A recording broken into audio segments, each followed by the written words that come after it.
A maternidade e o encontro com a própria sombra. O resgate do relacionamento entre mães e filhos. Por Laura Gutman. Tradução Luiz Carlos Cabral e Mariana Laura Corolon. Editora best-seller, canal Le Conde. Capítulo 9. Os limites e a comunicação. As crianças precisam de mais limites ou de mais comunicação? Para ouvir o pedido original. Acordos e desacordos. O uso do não, um recurso pouco eficaz. As crianças tiranas. O tempo real de dedicação exclusiva às crianças. Os caprichos quando nasce um irmão. As crianças e as exigências de adaptação ao mundo dos adultos. A loucura das festas de fim de ano nos jardins de infância. O estresse das crianças. E o caso Rodrigo.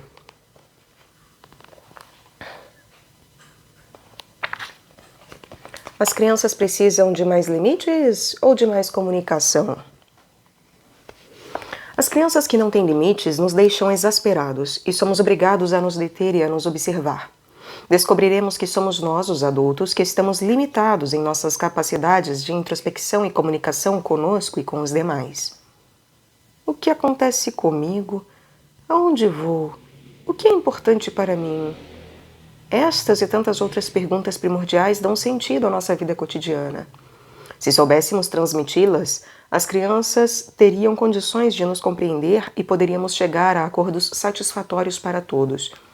Quando os adultos não conseguem reconhecer com simplicidade e senso lógico uma necessidade pessoal, tampouco conseguem compreender a necessidade específica do outro, menos ainda se tiver sido formulada em um plano equivocado.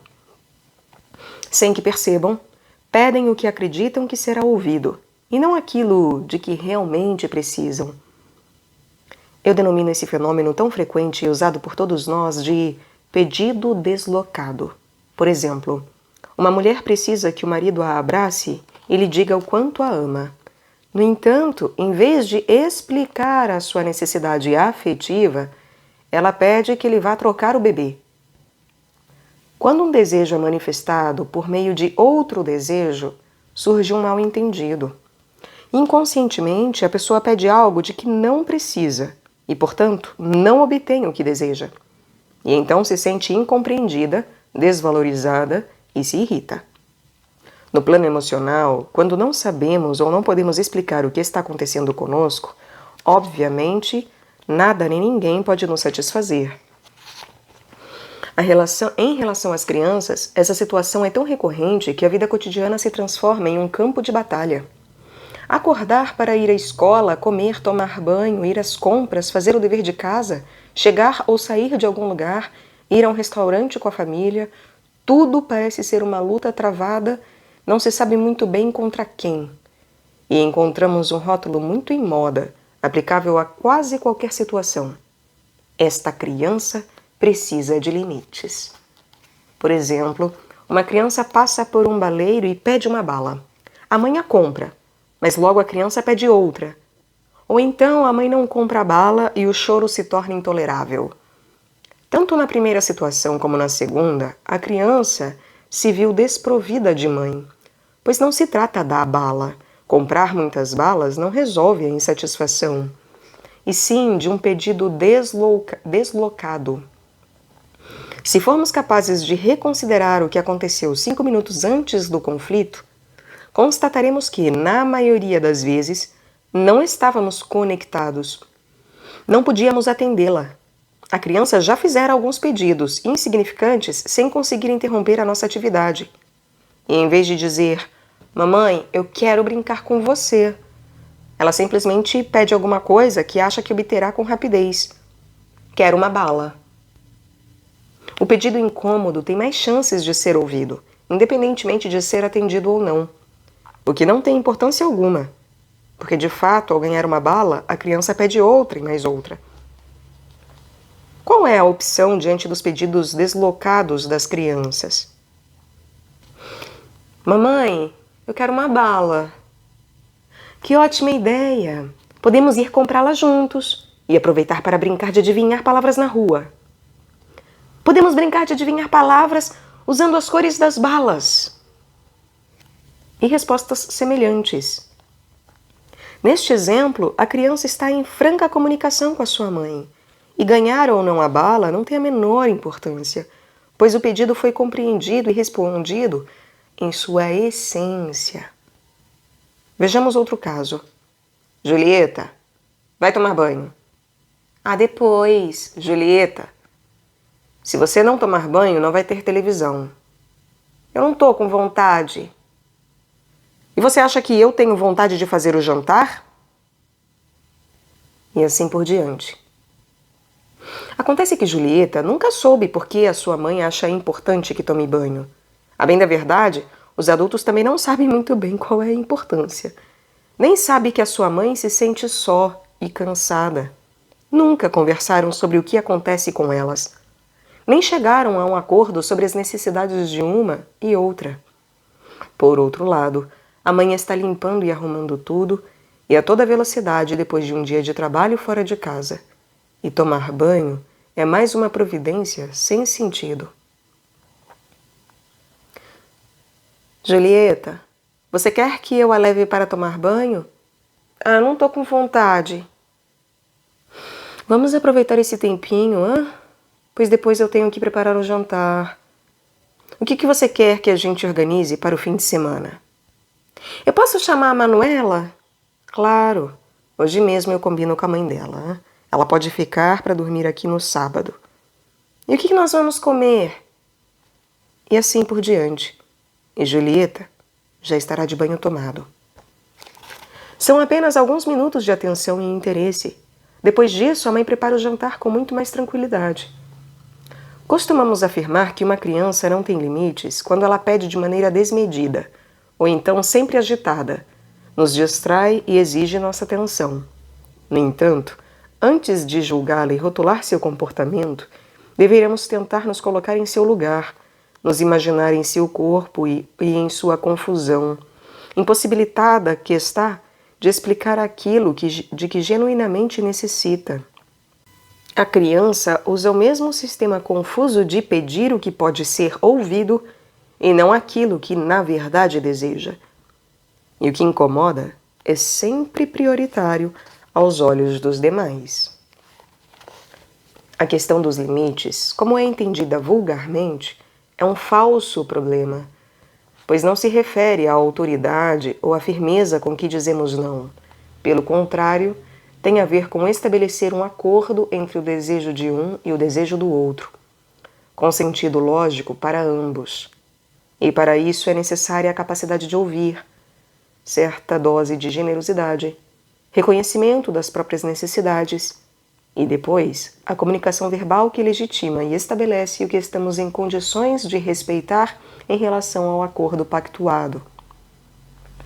Os mal-estares e as irritações gerados entre adultos e entre adultos e crianças são tantos e tão variados que não vale a pena enumerá-los. Mas sugiro então que nas situações menores da vida cotidiana, levemos as mãos ao coração e reflitamos se pedimos aquilo de que na verdade necessitamos, sem negar explicações, e se ouvimos o que de fato as crianças tentaram nos dizer. Os orientais dispõem de uma palavra útil para os momentos em que perdemos o equilíbrio e a compreensão. A palavra tal, que significa, entre outras interpretações para os conceitos ocidentais, como as coisas funcionam, ou a contemplação de como as coisas funcionam. Detenhamos nossa mente por alguns instantes e, sem julgar, opinar, nem classificar como certo ou errado, observemos o que está acontecendo, o que geramos, de que maneira participamos do desencontro. Veremos que as lutas cotidianas se suavizam e que surge o verdadeiro sentido pessoal que a vida compartilhada com as crianças tem para cada um de nós. Façamos com que as miudezas da vida diária se transformem em um exercício visível de amor. Caros ouvintes, caso estejam gostando do que aqui é lido, adquiram um livro. Caso gostem do meu trabalho e pensem que ele algo valha, venham a auxiliá-lo, centavos farão diferença. Isso é possível via Pix, Apoia-se Vaquinha. Também é possível comprar livros que chegam até mim pela lista da Amazon. Os links estão todos no descritivo. Caso haja algum livro que você queira que eu grave, solicite-o e será incluído na lista, caso lá não esteja já incluso.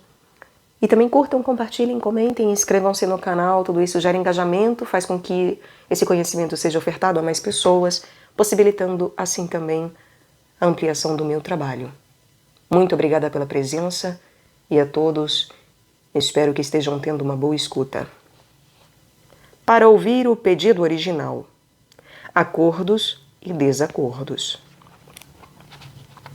Para conseguir estabelecer uma relação harmoniosa com as crianças, dependemos de nossa capacidade de comunicar.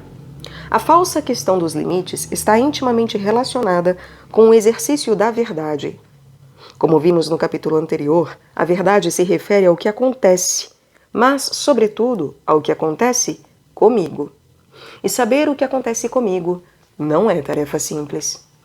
Quase todas as iniciativas terapêuticas são voltadas à procura das mesmas perguntas pessoais.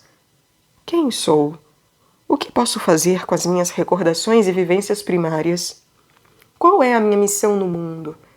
O que preciso reconhecer a respeito de mim mesmo? Talvez nossa vida transcorra sem maiores sobressaltos e sem questionamentos, até o momento em que os filhos colocam em ação as verdades pessoais não reveladas. Durante a primeira infância, criamos crianças. Depois da separação emocional, ficamos preocupados com aquilo que chamamos com muito prazer de educação.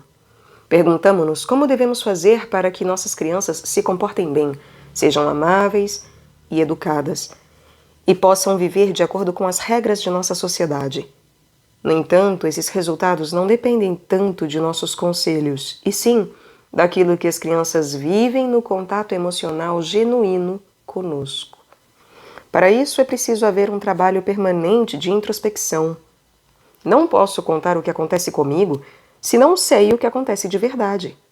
Depois, é necessário saber o que acontece com o outro. E somente então será possível chegar a acordos baseados no conhecimento e na aceitação do que acontece com ambos. Se quisermos crianças dóceis, teremos de nos treinar para sermos doces conosco. Na convivência entre adultos, supomos que os acordos básicos são essenciais para estar juntos. Sempre chamou a minha atenção o fato de não considerarmos igualmente necessário entrar em acordo com as crianças. Por exemplo, minha filha pede que lhe conte uma história antes de dormir e eu respondo que tem de escovar os dentes. Irrita-se. Discutimos. Nem ela escova os dentes, nem eu conto a história. Então ela faz xixi na cama. Estamos todos confusos e amargurados. No entanto, a opção é levar em conta o pedido original, formulado através de uma forma deslocada, contar a história. Dou-me conta de que trabalhei o dia inteiro, que a menina sente a minha falta, que quer um momento de troca a sós, que não sabe mais como pedi-lo. Para responder, não temos de esquecer a palavra mágica. Você quer que eu conte uma história? O que você acha de escovarmos os dentes, então? Ou então, eu também estou com vontade de passar um tempinho tranquila com você. E até poderíamos resolver escovar os dentes em outro momento. Porque o que se aprende em uma situação de mal-estar não será incorporado no futuro, embora seja isso que os pais esperam dos hábitos de higiene e amabilidade. Enfim, se os filhos pedem que contemos uma história, levemos em conta o que estão pedindo. Acordemos algo intermediário entre o que eles necessitam e o que nós, como adultos, estamos em condições de oferecer. Intermediar significa aproximar posições e não manipulá-las para que se adaptem às nossas necessidades. Por outro lado, resgatar o pedido original requer um conhecimento genuíno das necessidades básicas dos menores. Os adultos sempre acham que as crianças já estão muito grandes para. Invariavelmente preconizam que elas deveriam fazer algo que ainda se sentem inabilitadas a fazer. Brincar sozinhas, parar de chupar o dedo, comemorar o aniversário longe dos pais, largar a mamadeira, não interromper a conversa dos mais velhos, etc. Em geral, a presença engajada dos pais é ínfima quando as crianças não têm limites, pedem desmedidamente ou não se conformam com nada. Não se trata apenas de presença física, trata-se de presença e também de compromisso emocional. Não importa a realidade objetiva ou as dificuldades específicas que atravessamos. As crianças são capazes de compreender e acompanhar todas as situações quando sabem do que se trata. Quando gritam, esperneiam ou não obedecem, simplesmente nem elas mesmas sabem o que está acontecendo com os adultos, nem nós mesmos o que está acontecendo com elas, como crianças, e por isso não há acordos possíveis, e a relação se torna angustiante. Quanto mais as crianças estão insatisfeitas, mais os adultos afastam-nas de casa, porque se desgastam com elas por perto. Enviam-nas a longas jornadas nas escolas e a finais de semana na casa dos avós, aprofundando a desconexão e o abismo que os separam. A questão dos limites é um falso problema. Quando falamos de limites, precisamos levar em conta nossos modelos de comunicação, a franqueza com que nos dirigimos a nossos filhos, a procura de nossa verdade e o exercício de falar a partir da verdade pessoal a cada dia, a cada instante, com cada criança. O uso do não. Um recurso pouco eficaz. Não encoste na tomada. Não pula na cama. Não bata no seu irmão. Não bagunce as gavetas, hein? Não chateie, não grite, não atenda o telefone. Pode ser um cliente. Não brinque com o controle remoto da televisão. Não se aproxime do CD do papai. Não chore. Não se levante da mesa. Não interrompa. Não fique vendo desenho animado. Não faça xixi, hein? Não acorde a sua irmãzinha. Não brinque com a minha agenda. Não desarrume o quarto. Não, eu disse que não. Se pudéssemos nos gravar, ou melhor ainda, nos filmar durante um dia qualquer em nossa casa, perceberíamos a quantidade de vezes que dizemos não aos nossos filhos antes de qualquer outra palavra. Obviamente temos razão, uma vez que estamos lidando com situações perigosas ou incômodas para os demais. Mas é imprescindível constatar que esses não são de fato espantosamente ineficazes, embora nos vejamos obrigados a repeti-los sem cessar. Por quê? Porque usamos o não como primeira instância e não como última. Poderíamos, no entanto, tentar o seguinte: reconhecer as necessidades da criança e verbalizá-las, ou legitimá-las. Verbalizar o que acontece comigo, ou expor a realidade objetiva, propor acordos, optando a princípio por uma atitude de sim, que depois inclua o não correspondente. Reconhecer as necessidades da criança é fácil quando usamos a palavra mágica você tem vontade de explorar as tomadas da casa. Você se diverte pulando na cama. Você corre para atender o telefone tão rápido quanto a mamãe e o papai. Você está irritado e com muita vontade de chorar. Eu tô achando que você está com muita vontade de brincar com o seu irmão, justamente agora que ele está tão ocupado com as lições de casa. Você quer ouvir aquela música que o papai gosta, né? Etc. Isso não significa que concordaremos com qualquer coisa que a criança queira. Significa apenas que vamos reconhecer e nomear, e se for necessário, teremos de interpretar, porque às vezes o pedido é formulado de maneira desajeitada ou confusa. Frequentemente é um pedido deslocado. Por exemplo, a criança esperneia no supermercado por conta de um brinquedo que não aceitamos comprar, embora saibamos que na realidade ela está com sono, com fome e estressada. Para verbalizar o que acontece consigo ou expor a realidade objetiva, os adultos precisam procurar respostas alternativas. Devem levar em conta que o impulso da descoberta, mais do que presumível no processo de desenvolvimento saudável das crianças pequenas, é tolhido nos lares que não se adaptaram aos menores e mais ainda quando os pais não têm paciência. As limitações de espaço e de tempo que interferem na liberdade e nas tentativas de aquisição de conhecimento por parte das crianças podem ser compensadas pela atenção e pelo interesse dos mais velhos. Por exemplo, o que você acha de irmos verificar juntos as tomadas da casa? Eu lhe mostro onde podemos tocar, nas beiras, e onde não podemos colocar os dedinhos, hein? Temos de fazer isso sempre juntos. Também podemos mexer nas chaves de casa da luz. Vamos ao outro quarto, vamos à cozinha, vamos à varanda. Parece que aqui não há tomadas. Ou então, o que você acha de fazermos um bolo, hein? Podemos pedir ao Juan para nos ajudar depois que terminar a lição de casa. Ou até, vamos ouvir aquela música que o papai gosta, mas eu coloco o disco. Aperte esse botão. Agora esse outro. Pensar primeiro no sim e depois no não permite satisfazer a criança com relativa facilidade. Assim, o não passa a ser apenas um não.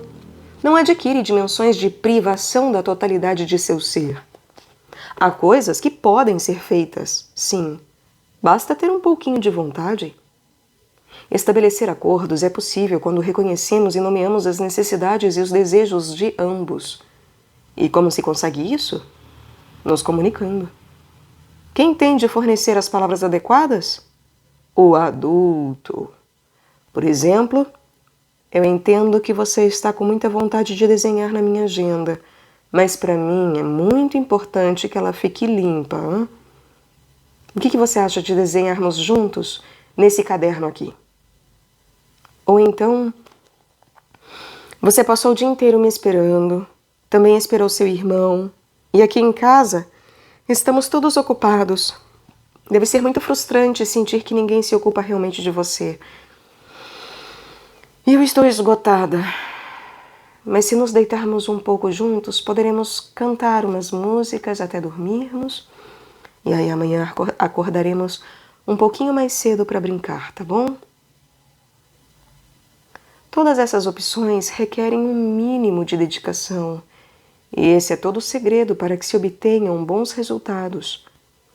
Ou dedicamos com sinceridade parte do dia para alimentar as relações afetivas com nossos filhos, ou a vida cotidiana se transformará em um inferno de proibições, com tensão e irritação como consequência básica.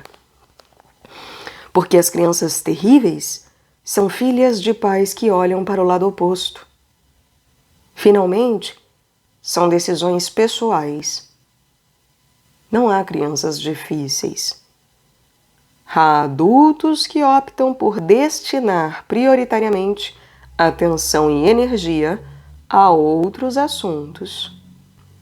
Os adultos que não atendem sistematicamente os pedidos de uma criança deveriam se perguntar sobre a satisfação dos próprios desejos, interrogar-se sobre sua felicidade, se estão contentes com o que fazem, com o que são, se estão com muita raiva ou se estão em paz, se sentem-se frustrados, e nesse caso, como é que podem remediar as frustrações? Se estão se sentindo desamparados, e então ver quem pode cuidar deles. Talvez sejam pessoas a quem tudo foi negado e não aprenderam outra coisa. Têm a intenção de serem bons pais, mas não têm paciência. O não está bem arraigado neles. Faz parte da sua visão. E não se dão conta de que mantêm uma visão negativa de suas esperanças, de seus projetos, de seus gostos. Costumam se fixar primeiro na metade vazia do copo e não na metade cheia. Se fomos crianças maltratadas ou emocionalmente abandonadas e não temos clara consciência disso, a possibilidade de abusar da autoridade que nos confere o simples fato de sermos grandes manifesta-se como uma vingança sedutora quando estivermos no exercício do poder. Creio que os adultos deveriam refletir constantemente sobre como lidam primariamente com aquilo que podem fazer. Para saber se abusamos do nosso poder ou se o usamos para propiciar boas relações, é necessário contar com imensa honestidade pessoal. E espero que me compreendam. Eu não afirmo que nunca diremos não a uma criança, porque isso seria um despropósito. Quando o sim é recorrente e facilitador, o não aparece de vez em quando, oportunamente, e é efetivo, porque tem sentido, porque se refere a um fato pontual que o adulto desaprova, e a criança compreende muito bem, diferenciando-o do não constante e desprovido de sentido. As crianças experimentam o não sistemático como uma forma pobre de se relacionar, sem abertura, uma situação perdida de antemão. E para as crianças é um caótico descrever de seus pais. Tentemos ao menos contar os nãos que pronunciamos no dia de hoje e ofereçamos aos nossos filhos um mundo mais amável. As crianças tiranas. No outro extremo estão as mães temerosas e infantilizadas, incapazes de se opor a um desejo ou ideia de um filho. Nesses casos, não importa tanto se a criança merece ou não aquilo que exige. As crianças tiranas não pedem, exigem. Aqui também surge uma situação de incomunicabilidade, pois aquilo de que a mãe ou o adulto precisam não é explicitado e, portanto, não é levado em conta pela criança. Para se comunicar, é imprescindível falar na primeira pessoa do singular e depois ouvir o outro falar também na primeira pessoa. As mães que temem contar ao filho algo que sentem ou que está acontecendo com elas, ou então acreditam que não merecem lhes fazer qualquer tipo de pedido, deixam a criança em um desconhecimento total das realidades que são incumbência de todos, privando-a, assim, de um aprendizado essencial. Por exemplo, os grupos da criança eram lugares de encontro para mães, nas quais as crianças eram bem-vindas, mas não havia atividades específicas para as crianças. Ao contrário, pretendíamos que as crianças acompanhassem as mães em um espaço que elas escolheram porque lhes era benéfico. Essa situação obrigava a mãe a fazer acordos prévios com o filho pequeno, contando-lhe como era o lugar, quanto tempo iam ficar, avisando que poderia ser um pouco chato, ou então que ele poderia levar alguns brinquedos, etc. Aquela era a realidade. Não vivemos em um imenso parque infantil. Definitivamente, a comunicação que tem como base uma necessidade verdadeira viabiliza qualquer acompanhamento. Os adultos acompanham as crianças e às vezes é muito desejável que as crianças acompanhem os mais velhos, porque nós também o merecemos. Por isso, quando uma criança se transforma em tirana, vale a pena perguntar à mãe ou à pessoa responsável se lhe explicou o que precisa dela, hoje, aqui, agora. O tempo real de dedicação exclusiva às crianças. Quando os pais vêm nos consultar por causa da criança que não tem limites, costumo sugerir uma tarefa muito difícil. Sem me importar com a idade da criança em questão, peço que se organizem para ficar 5 minutos sentados no chão do quarto das crianças sem fazer nada. Repito, sem fazer nada. Não é necessário que brinquem com a criança se ela não pedir. Só devem observá-la e estar disponíveis. E peço a eles que na próxima entrevista me relatem o que aconteceu. Embora possa lhes parecer incrível, quase nenhuma mãe consegue. Uma vez tocou o telefone, outra vez chegaram tarde de uma festa de aniversário, outro dia foram fazer compras, em outra ocasião a sogra adoeceu. Concretamente, se dão conta dos obstáculos físicos e emocionais que a maioria dos adultos tem para se ocupar 15 minutos por dia exclusivamente de seus filhos, a quem chamam de sua vida. Não parece crível que isso seja o que há de mais importante para eles, uma vez que sempre há situações mais prioritárias. As crianças esperam eternamente que se desocupem para poder atendê-las com a cabeça e o coração inteiramente abertos a seus pedidos. E na vida cotidiana, esse instante nunca chega. Para tornar a vivência da criança mais gráfica, podemos observar ou inclusive escrever com riqueza de detalhes o desenrolar de um dia comum. Uma terça-feira, por exemplo. Depois devemos tentar o mesmo exercício, mas como se fôssemos a criança que conta o decorrer dessa jornada. É muito revelador. E mais ainda quando realizamos o mesmo teste em um domingo, quando se pressupõe que não há pressões do trabalho, horários nem pressa. E descobrimos que aos domingos as crianças ficam ainda mais sozinhas do que durante a agitada semana de trabalho. E que tampouco no domingo os pais conseguem ficar sentados no chão durante 15 minutos com as crianças. Ficar quietos ao lado de uma criança permite que ela se aquiete sem riscos. As mães fazem exatamente o contrário. Quando estão tranquilas, correm para preparar o jantar, aproveitando que as crianças estão entretidas. E então a criança interpreta: quando eu estou tranquila e brinco sozinha, eu perco a minha mãe. Por conseguinte, se eu incomodo, reclamo, choro, a minha mãe fica comigo. Por outro lado, se a criança brinca tranquila e as mães ficam tranquilamente no quarto, mas disponíveis, a criança aprende que, se ela brincar sozinha, não corre o risco de perder a mãe.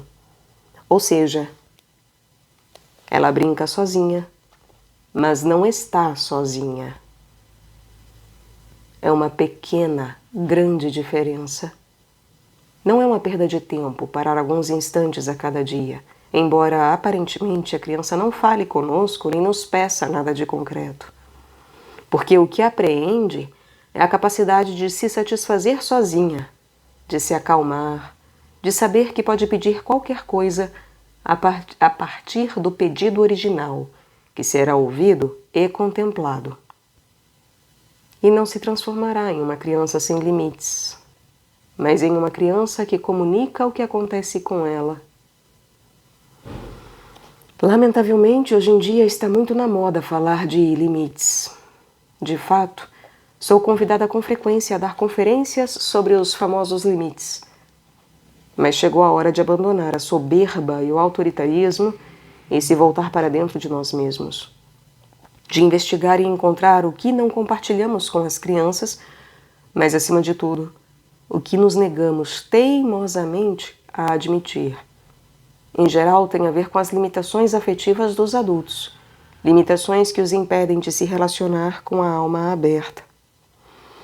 As crianças lhes pedem aos gritos que abandonem os disfarces e se encarreguem de construir vínculos a partir da realidade emocional de cada um. Os caprichos quando nasce um irmão. Os adultos partem do preconceito de que uma criança vai, necessariamente, sentir ciúmes do irmão que nasce.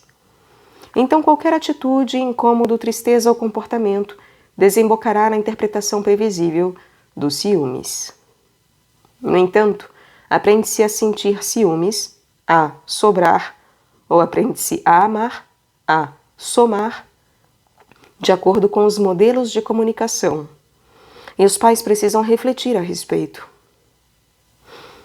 Antes de especular sobre as crianças, é necessário revisar e reconhecer os próprios sentimentos ambivalentes gerados pelo nascimento de outro filho, assim como qualquer mudança significativa em nossa vida, e perceber nossas fantasias sobre a dificuldade de amar vários filhos de maneira equitativa.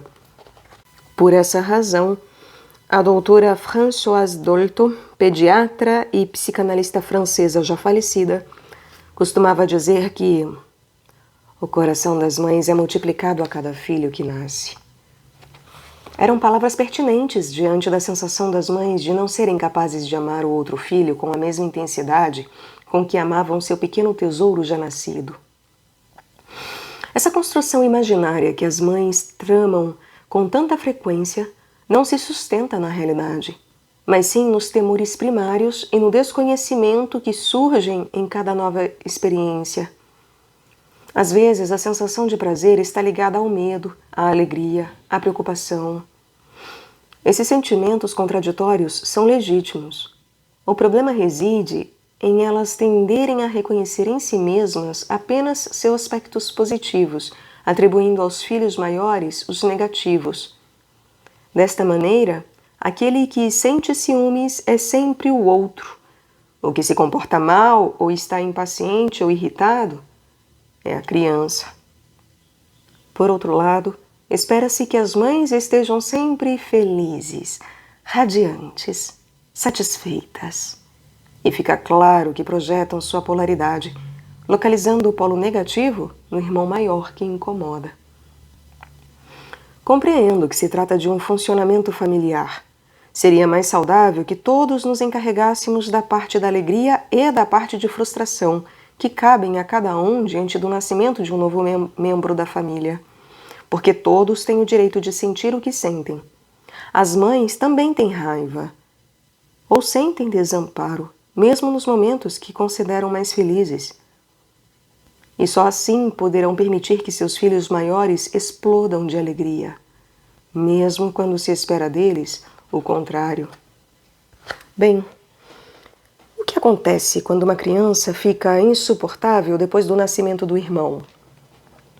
Precisa de limites? Está sofrendo? A tendência dos adultos é a de satisfazê-la a qualquer preço para que não sofra. Lamentavelmente, deparamos com resultados opostos aos esperados. Nunca estará satisfeita. Chorará e quererá mais do mesmo. Então nos apressamos a pôr o rótulo "está com ciúmes". Na realidade, ainda não a ajudamos a ocupar o lugar que lhe cabe. ou de irmão mais velho, com condições específicas para cuidar, atender e amar o bebê. É imprescindível ensinar nossos filhos a oferecer, a cuidar dos demais de acordo com as capacidades de cada um. E não há maneira de viver a felicidade com maior plenitude. Quando compreende que tem algo a oferecer, se transforma em uma criança feliz. Quando a felicidade compartilhada une os sentimentos da família e todos se preocupam, prioritariamente com o bem-estar do menor, então todos se sentem felizes, os grandes e os pequenos.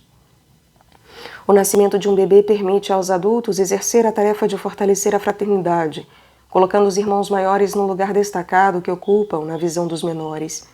Esse lugar preferencial é, em geral, de admiração. Por isso é indispensável privilegiar essa posição, fazendo com que brotem nas crianças sentimentos como solidariedade e amor, e também a disposição pessoal de ajudar e acompanhar os mais necessitados. Neste caso, o bebê que acaba de nascer em uma atitude de caridade. Em vez de procurar sempre o que a criança quer receber, saturando-a com presentes e atendendo a qualquer pedido desmedido, devemos colocá-la em posição de oferecer. Os irmãos permitem que exercitemos a arte de amar, porque são as pessoas mais próximas em nossa vida afetiva. Amar é dar. É acompanhar o outro em seu caminho de crescimento pessoal. E uma criança de 3 anos já é capaz de desenvolver sua capacidade de amar, sendo útil e realizando pequenas tarefas em prol do irmão, ou tornando mais amenos os afazeres domésticos ou as vicissitudes emocionais da mãe. E são os pais que devem priorizar o desenvolvimento dessa virtude, sempre levando em consideração que, na medida em que a criança se sentir satisfeita, segura e amada, poderá distribuir amor aos seus irmãos. Então, em vez de afastar as crianças para que não incomodem, devemos integrá-las, pedindo-lhes uma colaboração mínima, como trazer uma fralda, segurar o bebê por um instante, ajudar a pôr a mesa, avisar se o neném acordou, explicar aos parentes que a mãe está ocupada, etc. E as crianças costumam cumprir as suas tarefas com perfeição. É a partir do nascimento dos irmãos que nossa generosidade é ativada. É o momento propício para desenvolver esta virtude tão rara entre nós. Olhemos ao redor e veremos milhares de pessoas que vivem ingerindo antidepressivos para enfrentar a vida. E vou lhes contar um segredo. A depressão é a doença do egoísmo. Só pode ser curada pela generosidade, que se manifesta quando nos interessamos por alguém, quando fazemos ativamente um favor pelo simples motivo de fazê-lo, quando nos lembramos de alguém necessitado, quando deixamos de obrigar nossos parentes e amigos a cuidar de nossas dores. A generosidade deve ser aprendida na infância. A generosidade deve ser apreendida na infância. Assim ficamos com o caminho aplanado e o coração disposto. O nascimento de um segundo filho merece um trabalho mental, superlativo das mães, uma vez que, tendo 2 filhos, elas projetam inconscientemente a sua polaridade, achando que um é bom e o outro é mau. Um é tranquilo e o outro inquieto. Um é inteligente, o outro preguiçoso. Um será rico e o outro pobre. Anos mais tarde haverá rivalidade entre os irmãos, que disputarão as migalhas de amor, quando na realidade estão respondendo à divisão das trincheiras que os adultos criaram. Se os adultos forem conscientes, oferecerão a cada filho o que merece, e não farão uma divisão opinando o que de bom e de ruim faz cada um, libertando as crianças e permitindo que desenvolvam a constituição de seu próprio ser essencial. Na vida cotidiana, liberar a criança, quando há um bebê em casa, significa também lhe permitir certa mobilidade em relação à decisão de abandonar ou permanecer na interação mãe-bebê. As mães costumam funcionar com sentimento de culpa. Então retém o filho mais velho em casa para que não se sinta deslocado, ou não pense que não o ama tanto como antes. O fato é que a criança fica horas esperando que a mãe acabe de amamentar, que coloque o bebê para dormir, que tome banho porque ainda está de camisola. E quando mal começaram a compartilhar o lanche, o bebê volta a acordar. A mãe tem a sensação de ter cuidado do filho que ficou em casa, mas para a criança teria sido mais proveitoso sair para passear com a avó e voltar depois para se relacionar durante um tempo curto, mas produtivo, com uma mãe mais aliviada. Quando os irmãos mais velhos têm mais de 2 anos, é necessário liberá-los e tornar mais frequentes as situações de socialização e de diversão com outras crianças ou adultos, uma vez que essas experiências pessoais são mais interessantes do que ficar esperando passivamente por uma mãe ocupada com a troca de fraldas. As mães, sem que se deem conta, obstruem esta saída das crianças ao mundo, acreditando que elas precisam ficar mais tempo em casa e se sentir queridas. Naturalmente precisam disso, mas só em condições favoráveis. A realidade é que a maioria das crianças fica presa em casa esperando a ilusória disponibilidade da mãe. Ir ao jardim de infância é um alívio tanto para a criança como para a mãe.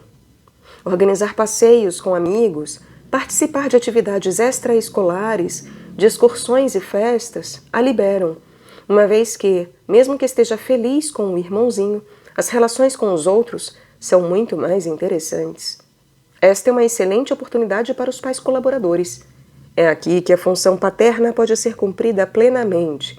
Levar as crianças à rua, colocá-las no mundo externo, o da exploração além dos muros da casa, da atividade, do trabalho, dos esportes, da sociedade. As crianças bem apoiadas por um pai ou algum substituto materno ou paterno vivem harmonicamente a chegada de um irmãozinho quando não são obrigadas a permanecer em casa para aliviar a ansiedade da mãe. Nossos filhos merecem nossa confiança. Eles podem cuidar, ser carinhosos, atender inclusive as nossas necessidades. Não querem ser expulsos cada vez que se interessam pelo bebê. Querem ter uma porção de vida própria, cheia de surpresas compatíveis com as suas capacidades, que são muitas se comparadas com as do irmãozinho que acaba de nascer. Não há motivos para que nossos filhos mais velhos sofram com o nascimento de um irmão. Ao contrário, é um presente para todos. Se seu comportamento nos preocupa, temos de ser menos hostis e nos permitir receber o que eles têm a dar. No coração de nossos filhos sobra lugar para o amor. As crianças e as exigências de adaptação ao mundo dos adultos. É paradoxal. Por um lado, desprezamos a capacidade de compreensão das crianças pequenas. E por outro, exigimos que se adaptem ao mundo funcional dos adultos. Desde que nascem, temos pressa. Queremos que cresçam e se pareçam com uma pessoa, sem surpresas. Se possível, desejamos que se transformem em cidadãos comuns, homens de classe média que pratiquem esportes e levem uma vida reta. Mas o ser humano em tamanho pequeno tem umas tantas diferenças que insistimos, com uma teimosia espantosa, em não querer reconhecer.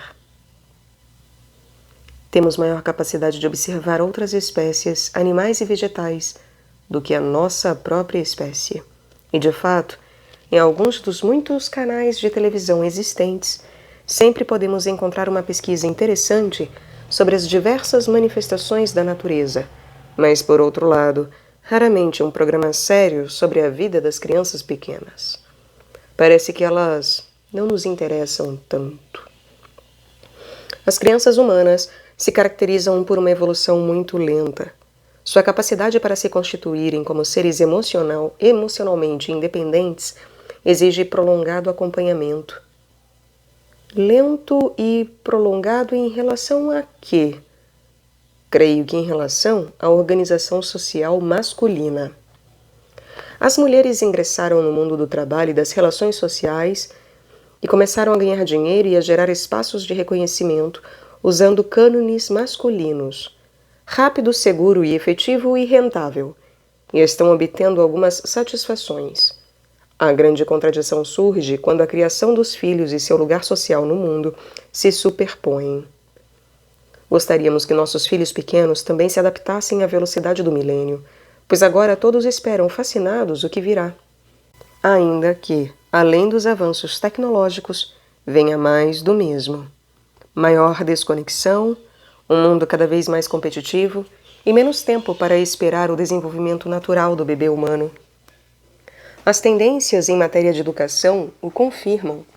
Os jardins de infância preferem crianças que tenham deixado a chupeta e a mamadeira, controlem esfíncteres, não chorem, não sintam falta da mãe e que se transformem em crianças autônomas o quanto antes. Os jardins de infância se tornam mais exigentes, oferecem cada vez mais serviços para obter mais e melhores resultados. O inglês e a informática viram matérias curriculares a partir dos 2 anos. A jornada integral é considerada um avanço. Exige-se cada vez mais cedo que se leia e se escreva. As habilidades motoras e intelectuais dos pequenos começam a ser consideradas definitivas para sua permanência no jardim. Prolongam-se as horas fora de casa. Os pais chegam muito tarde, depois de exaustivas jornadas de trabalho, achando que as crianças compensarão a ausência dos pais com a hiperatividade. É o contrário.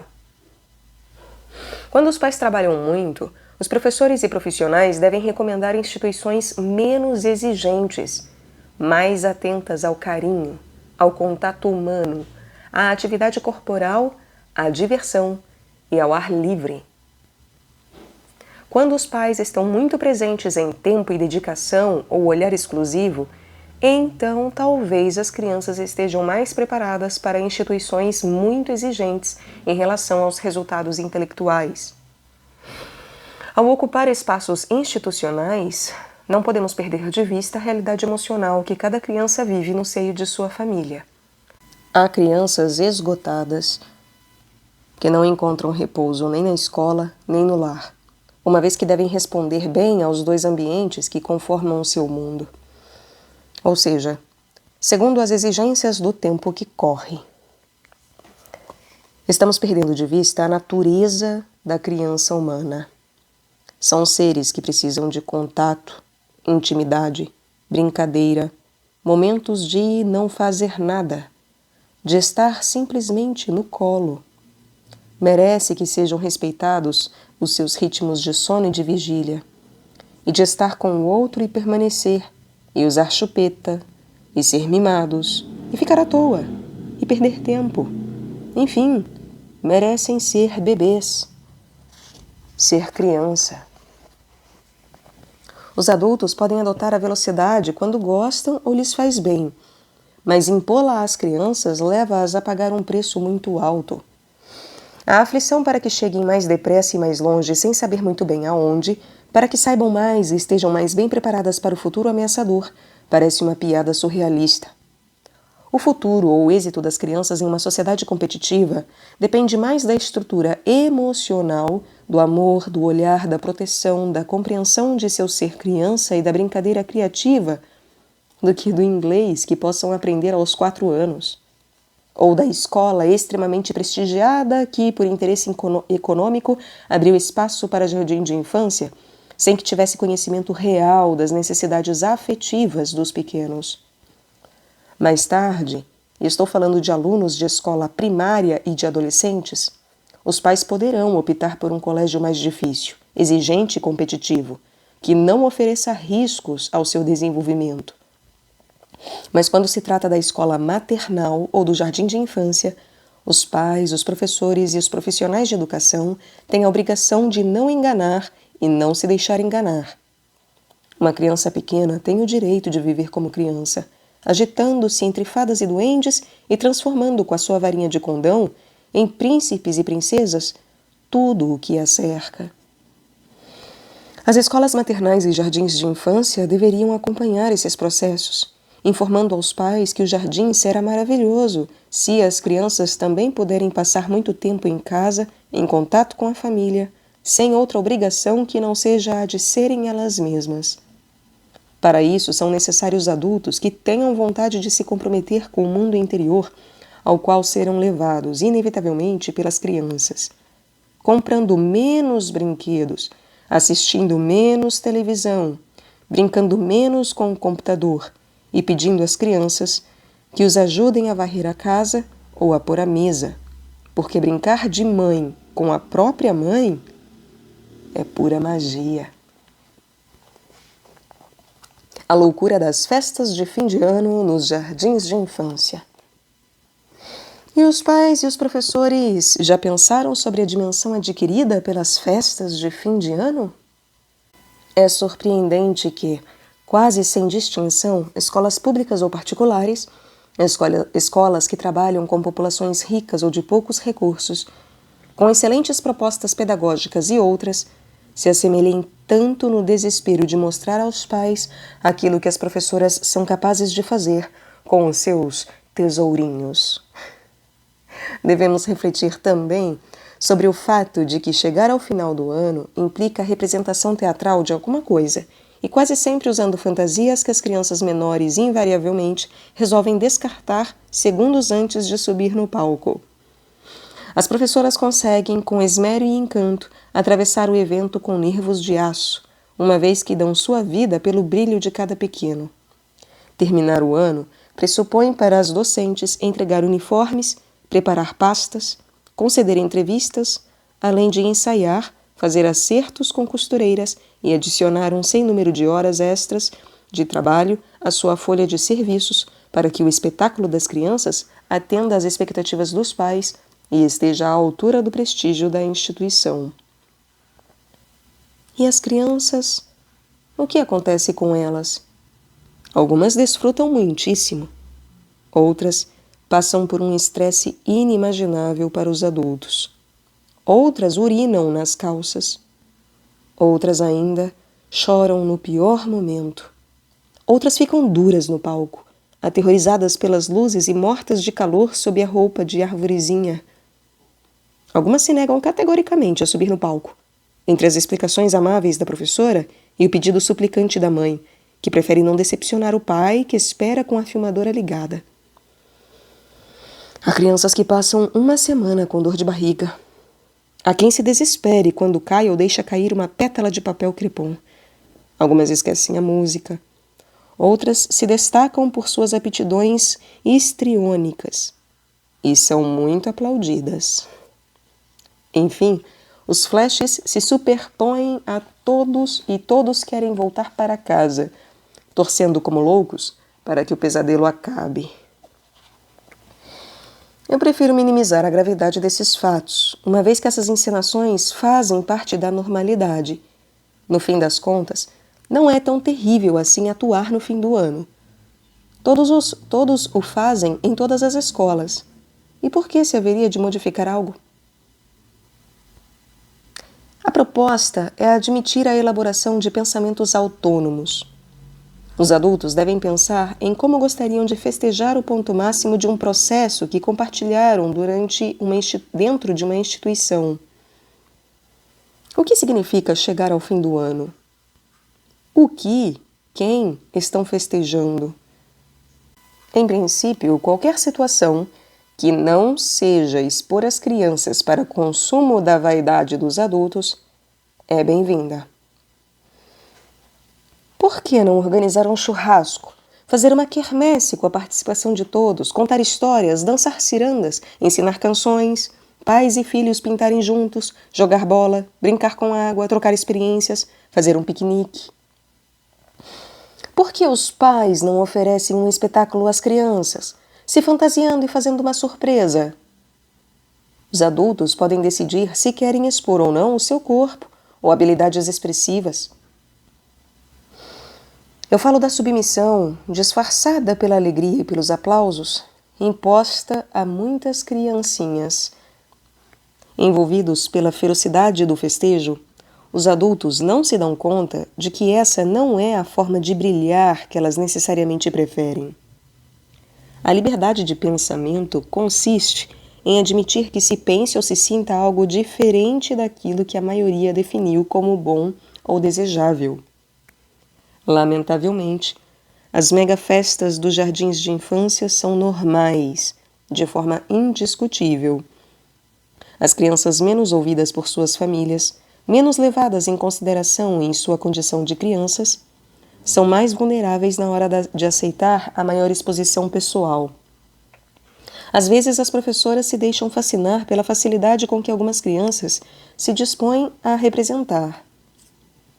Sem ignorar que há criancinhas com dons e inquietações teatrais fora do comum, pode-se dizer que a maioria faz um imenso esforço para atender às expectativas dos mais velhos, e sem benefícios pessoais de nenhum tipo, salvo o de se desnudar diante de uma imensidão de olhos alheios. Crianças estressadas existem e fazem parte de nosso meio. Não sofrem apenas as que têm muitas atividades fora de casa, mas também as que se superadaptam às exigências desnecessárias de uma sociedade que não distingue mais entre uma festa infantil e uma festa para o consumo dos adultos. Pensando em uma conexão emocional maior, podemos imaginar as festas como espaços ideais para o contato humano, pelo qual todos estão ávidos e carentes. Podem ser a ocasião para se conhecer, para corroborar o significado verdadeiro da escolha que fizemos para nossos filhos. Podemos pensar nas festas de fim de ano como um ritual, como um momento sagrado, do qual adultos e crianças merecem participar. São também a ocasião para observar nossos filhos sem julgá-los e repensar o que na realidade estamos escolhendo para eles. O estresse das crianças. O estresse deixou de ser reservado aos adultos. Pessoalmente, chama minha atenção, quando sou consultada por pais de níveis econômicos médio e alto, o grau de insatisfação e de falta de opções a que seus filhos são submetidos. Sobretudo devido à necessidade de frequentar colégios competitivos. E não estou colocando em questão o nível do ensino nem as exigências intelectuais dessas instituições, mas sim o grau de adaptação que elas requerem para deixar de lado quase tudo que uma criança precisa, a saber, as brincadeiras como elemento primordial no desenvolvimento das relações, a fantasia para a construção posterior do pensamento, a amorosidade e o carinho como sensações básicas de apoio ao crescimento. As escolas pedem provas de aptidão intelectual. Algumas exigem provas de inglês, enquanto outras têm horários destinados ao ensino de computação. Eu vi em meu consultório crianças dizendo literalmente: eu não gosto da escola porque eu não tenho tempo para brincar.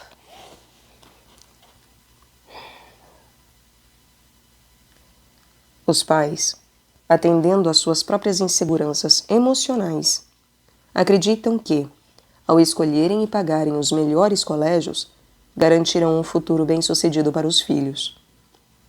Mas quando são pequenos, o resultado mais frequente é o estresse, pois há um tempo para tudo, e a infância é tempo de brincar e fantasiar, de proteção e de presença de adultos carinhosos. Esses elementos são suficientes para a construção de um bom esqueleto emocional, de maneira que, mais adiante, a criança conte com excelentes recursos afetivos para enfrentar o mundo das ideias, da matemática, ou o que o futuro, inimaginável agora, exigir dele. Quase todos os professores das escolas primárias e secundárias se queixam de ter sob seus cuidados crianças muito inteligentes, mas que não conseguem obter bons resultados. E sabem que essa situação diz respeito a bloqueios afetivos, e não intelectuais. Portanto, a infância é o momento de desenvolver ao máximo as potencialidades afetivas e emocionais. Assim como no contato com o bebê, que, como dissemos em capítulos anteriores, requer tempo e disponibilidade, no caso de crianças maiores de 3 anos, ainda é tempo de oferecer tempo, tanto em casa como na escola maternal ou no jardim de infância. Por outro lado, na hora de escolher a escola para uma criança pequena, vale a pena levar em conta sua personalidade, suas preferências, biorritmos, horários, rotinas. Às vezes, um mesmo jardim de infância convém a um filho, mas não a outro. São inumeráveis os pais que me consultam, preocupados com crianças que não têm limites mas logo vemos que elas passam o dia inteiro em uma escola muito exigente, na qual não se sentem à vontade, choram a cada manhã e, quando voltam para casa, dão de cara com pais esgotados pelo trabalho e cheios de preocupações. De acordo com as possibilidades de cada família, é necessário levar em conta o que acontece com a criança e facilitar sua vida sempre que isso estiver a seu alcance. Somos muito rápidos quando se trata de negar qualquer coisa à criança, sem parar para pensar que talvez elas precisem de algo muito simples. Nas escolas primárias particulares de alto rendimento, encontram-se muitas crianças com dificuldades de aprendizado, enviadas aos consultórios de psicopedagogas. Além de excelentes profissionais que estão trabalhando, encontro crianças esgotadas e pergunto o que elas gostariam de fazer. Lembro-me do caso de um menino de 9 anos, apaixonado por futebol e aparentemente um ótimo jogador, que além de ser submetido a uma jornada completa, visitava uma fonoaudióloga, uma psicopedagoga e uma professora de reforço de inglês. Resultado: nenhum horário disponível para jogar futebol. Ele poderia ter um bom desempenho escolar com tão alto grau de frustração, considerando que era de uma família com bons recursos econômicos? Não é banal perguntar às crianças do que elas gostam. Teremos capacidade de nos conectar na idade adulta com nossos desejos, se não pudermos ao menos nomear nossos gostos e preferências na infância? A integridade emocional é construída na infância. A integridade emocional é construída na infância. O cansaço extremo tem a capacidade de destruir o campo afetivo das crianças. E elas merecem que nos perguntemos qual é o mundo afetivo que queremos para elas. O caso Rodrigo. Os pais de Rodrigo, de 1 ano e meio, me consultaram, preocupados com a questão de imposição de limites. O pai de Rodrigo mantinha na porta da geladeira uma coleção de ímãs de todas as partes do mundo trazidos de suas viagens. Havia ímãs de todo tipo e cores, musicais, perfumados, com movimentos, de cerâmica, brilhantes, etc. Mal a mãe abria a porta da cozinha, Rodrigo corria até os ímãs para dar com um grito desesperado dos pais: "Não!", cada vez mais enérgico. O pai estava decidido a fazer com que o menino compreendesse que estava proibido de tocá-los. E a mãe não sabia como convencê-lo. Entrar na cozinha já virava um pesadelo. Expliquei-lhes que Rodrigo só queria compreender por que aqueles lindos ímãs eram tão valiosos para seu pai. Quanto mais importância lhes era dada, mais precisava ter acesso a eles. Por outro lado, as crianças pequenas, para conhecer, precisam levar os objetos à boca quando são bebês, ou pelo menos tocá-los com as mãos entre 1 e 2 anos. Sugeri à mãe que, em vez de negar acesso aos ímãs, acompanhasse Rodrigo para que pudesse se aproximar deles, mas sempre sabendo que não podia quebrá-los. Aconselhei que concretamente lhe propusesse: "Rodrigo, vamos pegar esse ímã vermelho? Eu vou ajudá-lo. Nós vamos pegá-lo juntos, devagar. Agora vamos colocá-lo de volta na geladeira, hein? Não vamos deixá-lo cair. Devagar. Agora vamos pegar este outro. Olha, ele toca música. É tão lindo. Eu vou deixá-lo ali um pouquinho na sua mão. Agora eu vou colocá-lo de volta no lugar." Quando as crianças se aproximam de qualquer objeto, é porque precisam conhecê-lo. E basta que o olhem para que consigam apreendê-lo, como fazem os adultos. As crianças só precisam do acompanhamento ativo de pessoas maiores, Em síntese, essa foi a minha proposta. Eu disse à mãe que reunisse paciência até confirmar que, ao cabo de algum tempo, Rodrigo perderia o interesse pelos ímãs. E uma semana depois, a mãe voltou ao consultório para me dizer que o exercício durara menos de 5 minutos. Rodrigo pegou alguns ímãs durante um tempo e logo se desinteressou completamente do assunto, o que lhe permitiu voltar a usar a cozinha, deixando a porta aberta, naturalmente. Parece caricatural, mas aos pais não ocorrem essas coisas.